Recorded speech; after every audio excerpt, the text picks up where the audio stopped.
আজিৰ আমাৰ গাঁওসমূহত আমি দেখিবলৈ পাওঁ সেই এটা নামঘৰৰ পৰা গৈ চাৰিটা নতুন নতুন খেল হৈ গাঁওখনৰ চাৰিটা চুকত চাৰিটা বেলেগ বেলেগ নামঘৰ এনেকৈ হৈ থকা নামঘৰে দুৰ্বল কৰে অসমীয়া জাতিক আমি যদি চাওঁ আমাৰ যি জাতিসত্তা কেতিয়া দুৰ্বল হয় যেতিয়া জাতিটোৰ বিষয়ে বিভিন্নজনে এচি ৰুমৰ ভিতৰত বহি কথা পাতিব আৰু আমি সেই বিষয়বিলাক লৈ বিভিন্নজনে আন্দোলন কৰিব ৰাজপথত বিভিন্নজনে বিভিন্ন ধৰণৰ বিভৎসমূলক বক্তব্য ৰাখিব আৰু তাৰপিছত ৰাতি আমি লেপৰ তলত বহি মোবাইলৰ ফেচবুকটোত জাতিসত্তাৰ বিষয়ে কথা লিখি লেপৰ তলৰ এটা জাতীয়তাবাদৰ সৃষ্টি কৰিম লেপৰ তলৰ জাতীয়তাবাদে অসমীয়া জাতিক কেতিয়াও উদ্বুদ্ধ কৰিব নোৱাৰে প্ৰতিযোগিতাৰ শেষত যেতিয়া তাৰ যিটো ৰিজাল্ট আহে তাৰ যে ফলাফল আহে সেই ফলাফলৰ পিছত আপুনি ছ'চিয়েল মিডিয়াত দেখিবলৈ পাব বিচাৰক আৰু প্ৰতিযোগীৰ মাজত দুবাদল কাজিয়া তাত এনে কিছুমান শব্দৰ পৰিবৰ হয় যিবোৰ শব্দ আমাৰ অসমীয়াৰ অভিধানত নাই আৰু সেই অভিধানত নথকা শব্দৰে ছ'চিয়েল মিডিয়া ভৰি থাকে তেনেকৈ অসমীয়া জাতিসত্তা জীয়াই থাকিব নোৱাৰে ভাওনাৰ প্ৰতিপাদ্য বিষয় কম্পিটিশ্যনত বঁটা লাভ কৰি বা বঁটা লাভ নকৰি ইজনে সিজনক গালি পৰাৰ প্ৰতিপাদ্য বিষয় ভাওনা নহয় আমি কৈ আছোঁ যে শ্ৰীমন্ত শংকৰদেৱক আমি বিশ্ব দৰবাৰত প্ৰতিষ্ঠা কৰিম বিশ্ব দৰবাৰলৈ লৈ গৈছোঁ আমি আচলতে শ্ৰীমন্ত শংকৰদেৱক আমাৰ নিজৰ দৰবাৰতেই প্ৰতিষ্ঠা কৰিব পৰা নাই আমি তেখেতৰ উপাদানসমূহক ভালকৈ উপলব্ধিয়েই কৰিব পৰা নাই ভাওনা প্ৰবাহমান হৈছে আধুনিকতাও লাগিব কিছু তাত গতিশীলতাও লাগিব কিন্তু সেই গতিশীলতাৰ নামত যদি আমি আমদানিকৃত সাজ পোছাকেৰে যদি আমাৰ এই ভাওনাক আমি উদ্বুদ্ধ কৰিবলৈ যাওঁ তেতিয়াহ'লে আমি অৰ্থনীতি আমাৰ অসমৰ অৰ্থনীতিক আমি শক্তিশালী কৰা নাই আমাৰ জাতিটোক শক্তিশালী কৰা নাই আমি অন্য এখন প্ৰদেশৰ অন্য এখন দেশৰ অৰ্থনৈতিক ব্যৱস্থাকে আচলতে শক্তিশালী কৰিছোঁ আজি যিবোৰ ড্ৰেছ পোছাক ইয়ালৈ আহিছে আপোনালোকে বেয়া নাপাব ইয়াত কোনো মই বিতৰ্ক কৰিব পৰা বিচৰা নাই কিন্তু যিবোৰ ড্ৰেছ পোছাক বাহিৰৰ পৰা আহিছে সেই ড্ৰেছ পোছাকবিলাকৰ যোগেদি কেৱল মাত্ৰ আমি এখন বেলেগ প্ৰদেশৰ অৰ্থনীতি তেওঁলোকৰ অৰ্থনৈতিক ব্যৱস্থাকে আমি পৰ্যবেক্ষিত কৰিছোঁ আমি তাক ইয়াৰ পৰা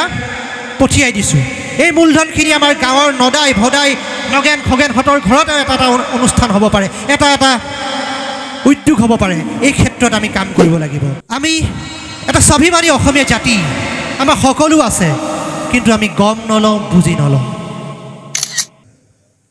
নমস্কাৰ জয় গুৰু শংকৰ সৰ্বগুণাকৰ যাকেৰি নাহি কিয় পাম দুহাৰী চৰণে ৰেণুশত কৌটি বাৰে ককৰো প্ৰণাম এই বৃহত্তৰ ৰতনপুৰীয়া অঞ্চলত আঞ্চলিক ভিত্তিত আয়োজন কৰা শ্ৰী শ্ৰী মহাশিৱৰাত্ৰি উদযাপন সমিতিৰ সন্মানীয় সভাপতি সম্পাদক প্ৰমুখ্যে উদ্যোক্তা মণ্ডলী আচলতে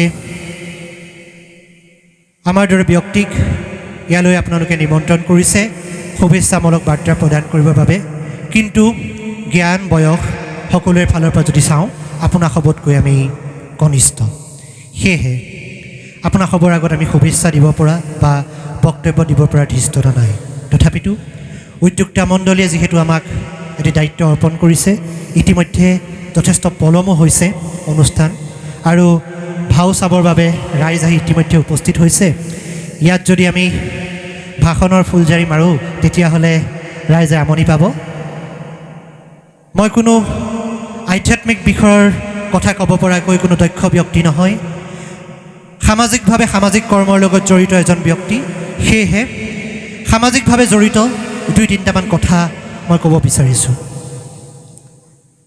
আমি সকলোৱে জানো অসমৰ স্বাভিমান জগতগুৰু মহাপুৰুষ শ্ৰীমন্ত শংকৰদেৱে ভক্তি আন্দোলনক ন মাত্ৰা প্ৰদান কৰাৰ উদ্দেশ্যে ভক্তি উপাসনাৰ যি মাধ্যমসমূহৰ সৃষ্টি কৰিছিল যাৰ যোগেদি আমাৰ অসমীয়া সমাজখনক একত্ৰীকৰণ কৰি নৱবৈষ্ণৱ ধৰ্মক প্ৰচাৰৰ উদ্দেশ্যে যিসমূহ সৃষ্টি কৰিছিল তাৰ এক অমৰ সৃষ্টি হৈছে অংকীয়া ভাওনা এই অংকীয়া ভাওনাৰ গাতি আলম লৈ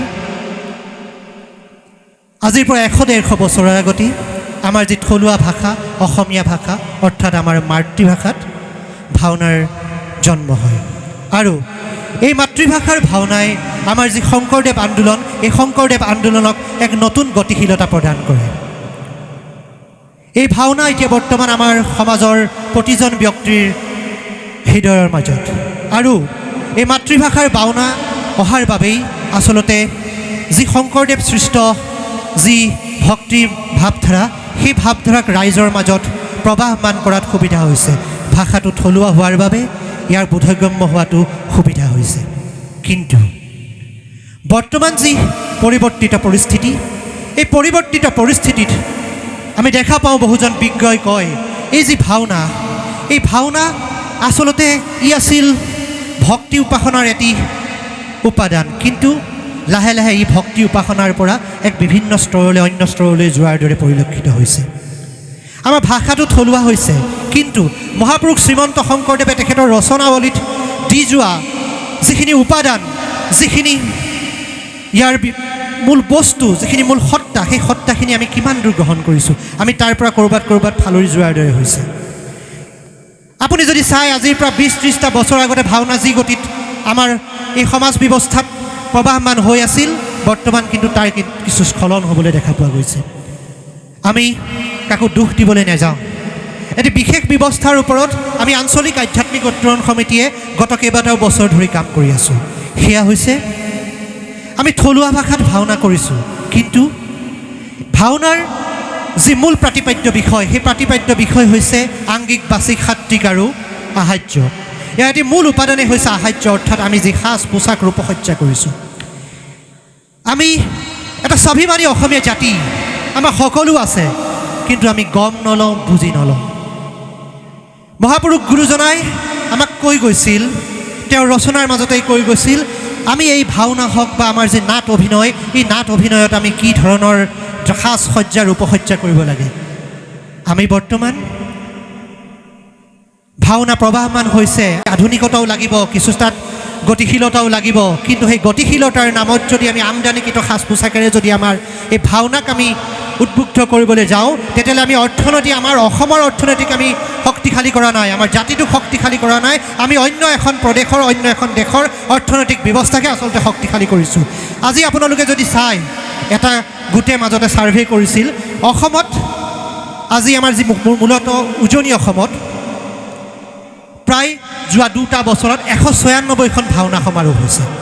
196খন ভাওনা সমাৰোহে কিমান ব্যক্তিক ইয়াৰ লগত জড়িত কৰিছে, কিমানজন যুৱকক জড়িত কৰিছে, কিমান পৰিয়ালক জড়িত কৰিছে। ই এটা বৰ্তমান ভক্তি উপাসনাৰ লগতে ই কেৱল ভাওনা মনোৰঞ্জনৰ কেন্দ্ৰ হৈ থকা নাই, ই এক অৰ্থনীতিৰ অন্য এটা দিশ হৈছে। ইয়াৰ যোগেদি বহুত যুৱকে বৰ্তমান অৰ্থনীতিৰ বাট বুলিবলৈ আৰম্ভ কৰিছে। আজি যদি ইয়াত ভাওনা কৰিছে, এবেলা ইয়াত, আনবেলা অন্য তাত, তেওঁলোকৰ বাবে দিন ৰাতিৰ যি ভাত সাজো হয়তো ভাওনাই মুকলি কৰিছে। কিন্তু ভাওনাক ভক্তি মাৰ্গৰ পৰা আমি আঁতৰাই লৈ গ'লে নহ'ব।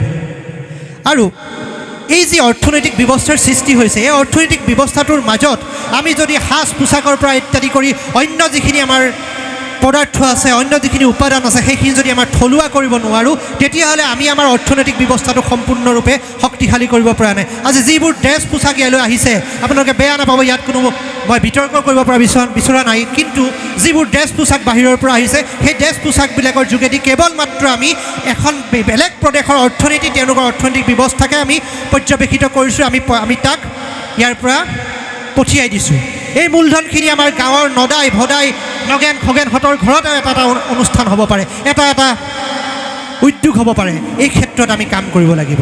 আমি আপোনালোকক জনাওঁ যে গত 2025 বৰ্ষৰ ঠিক শেষৰ ফাললৈ আমি অসমত এটি অনুষ্ঠান আমি আয়োজন কৰিছিলোঁ, সন্ত সন্মিলন 2 আৰু সাংস্কৃতিক সমাৰোহ নামেৰে। তাত অসমৰ বিভিন্ন প্ৰান্তৰ ভাওনা দলক আমি মূলত যি আমাৰ প্ৰতিপাদ্য বিষয় আছে, সেয়া হৈছে আহাৰ্য যি সাজ পোছাক, এই সাজ পোছাক, থলুৱা সাজ পোছাকৰ ব্যৱহাৰেৰে আমি এক নতুন প্ৰচেষ্টা হাতত ল'বলৈ চেষ্টা কৰিছিলোঁ। আমি বিভিন্ন মাধ্যমৰ লগতো কথা পাতিছোঁ। কেৱল থলুৱা সাজপাৰ ব্যৱহাৰ কৰিব লাগিব বুলি ভাষণৰ ফুল জাৰি মাৰিলে নহ'ব। বহুত বিজ্ঞ আছে, যিসকল বিজ্ঞই বিভিন্ন অঞ্চলত বিভিন্ন প্ৰতিষ্ঠানত গৈ ভাওনাৰ বিষয়ে তেওঁলোকৰ লেকচাৰ দিয়ে, তেওঁলোকে ভাওনাৰ বিষয়ে কয়, তেওঁলোকে কয় যে আমাৰ সাজ পোছাকবিলাক হ'ব লাগিব থলুৱা। ইমান সহজ কথাও নহয় এইটো কৰিবলৈ। ইয়াত অৰ্থনীতিৰ দিশটো জড়িত হৈ আছে, ইয়াত থলুৱা উপাদানসমূহৰ যিটো এভেইলেবিলিটি বুলি কওঁ, যাক আমি চাহিদা বা যোগানৰ যিটো পদ্ধতি, সেই পদ্ধতিৰো সঠিক হ'ব লাগিব। এনেই কৰিম বুলিলে কৰিব পৰা কাম নহয়, কিন্তু লাহে লাহে অনাগত 10টা বছৰত কিন্তু আমি নিজৰ ভৰিত নিজে থিয় দিয়াৰ কথা চিন্তা কৰিব লাগিব। আৰু মই এটা কথা কওঁ, অসমৰ যদি জাতিটো জীয়াই থাকিব লাগে, তেতিয়াহ'লে 2টা বস্তু লৈ আমি জীয়াই থাকিব লাগিব। সেইটো হৈছে আমাৰ সংস্কৃতি আৰু কলা। এই 2টাৰ বাহিৰে বাকী একো বস্তু লৈ আমি জীয়াই থাকিব নোৱাৰোঁ। কিন্তু দুখ লাগে, এই কলা আৰু সংস্কৃতিৰ বিষয়সমূহ ক'বলৈ যাওঁতে আমাৰ জাতিটো কিছু কিছু ক্ষেত্ৰত দুৰ্বল হৈ পৰে। আপোনালোকে চাব, পূৰ্বতে এখন গাঁৱৰ বৌদ্ধিক, সামাজিক, অৰ্থনৈতিক সকলো দিশৰ উৎকৰ্ষ সাধনৰ বাবে এখন গাঁৱে প্ৰতি একোটিকৈ নামঘৰ সৃষ্টি হৈছিল আৰু সেই নামঘৰটোৱে আছিল সকলো আলোচনাৰ কেন্দ্ৰবিন্দু, সকলো বিষয় কথা পতাৰ এটি স্থল। কিন্তু আজিৰ আমাৰ গাঁওসমূহত আমি দেখিবলৈ পাওঁ, সেই এটা নামঘৰৰ পৰা গৈ চাৰিওটা নতুন নতুন খেল হৈ গাঁওখনৰ চাৰিটা চুকত চাৰিটা বেলেগ বেলেগ নামঘৰ। এনেকৈ হৈ থকা নামঘৰে দুৰ্বল কৰে অসমীয়া জাতিক। আমি যদি চাওঁ, আমাৰ যি জাতিসত্তা কেতিয়া দুৰ্বল হয়? যেতিয়া জাতিটোৰ বিষয়ে বিভিন্নজনে AC ৰুমৰ ভিতৰত বহি কথা পাতিব আৰু আমি সেই বিষয়বিলাক লৈ বিভিন্নজনে আন্দোলন কৰিব ৰাজপথত, বিভিন্নজনে বিভিন্ন ধৰণৰ বিভৎসমূলক বক্তব্য ৰাখিব আৰু তাৰপিছত ৰাতি আমি লেপৰ তলত বহি মোবাইলৰ ফেচবুকটোত জাতিসত্তাৰ বিষয়ে কথা লিখি লেপৰ তলৰ এটা জাতীয়তাবাদৰ সৃষ্টি কৰিম। লেপৰ তলৰ জাতীয়তাবাদে অসমীয়া জাতিক কেতিয়াও উদ্বুদ্ধ কৰিব নোৱাৰে।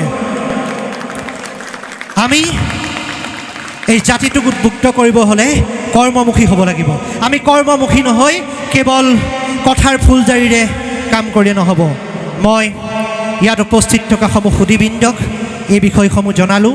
ইয়াত যদি মই কিবা উপদেশমূলক উদ্বোধনৰ বক্তব্য ৰাখিলোঁ, তাৰ বাবে মোক আপোনালোকে ক্ষমা কৰিব। আৰু যিসকল ভাৱৰীয়া, তেখেতসকলক উদ্দেশ্যি এষাৰ কথা শেষত ক'ব বিচাৰিছোঁ।